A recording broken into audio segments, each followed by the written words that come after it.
ഉത്തര കേരളത്തിൽ പ്രത്യേകിച്ച് കണ്ണൂർ, കാസർഗോഡ് ജില്ലകളിൽ മുത്തപ്പൻ ഒരു തെയ്യക്കോലമാണ്. എന്നാൽ കണ്ണൂരിലെ പറശ്ശിനിക്കടവ് മുത്തപ്പൻ ശൈവ വൈഷ്ണവ മൂർത്തിയാണ് എന്നാണ് സങ്കല്പം. തെയ്യക്കോലത്തിൽ വരുന്ന പറശ്ശിനിക്കടവ് മുത്തപ്പൻ ഒരേ പരമാത്മാവായ ഭഗവാന്റെ രണ്ട് പ്രധാനപ്പെട്ട ദൈവിക ഭാവങ്ങളെയാണ് പ്രതിനിധാനം ചെയ്യുന്നത്.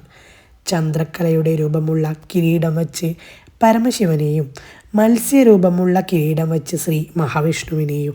തങ്ങളുടെ സങ്കടങ്ങൾ തെയ്യക്കോലത്തിൽ വരുന്ന മുത്തപ്പനോട് നേരിട്ട് പറഞ്ഞ് ആശ്വാസം നേടാമെന്ന വിശ്വാസമാണ് ഭക്തരെ പറശ്ശിനിക്കടവ് ക്ഷേത്രത്തിലേക്ക് ആകർഷിക്കുന്നത്.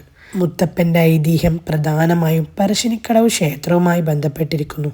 മക്കളില്ലാതെ ദുഃഖിതരായ അയ്യങ്കര ഇല്ലത്തെ പാടിക്കുറ്റിയമ്മയ്ക്കും ഭർത്താവിനും പുഴയിൽ ലഭിച്ച കുട്ടിയാണ് വളർന്ന് മുത്തപ്പനായി മാറിയത്.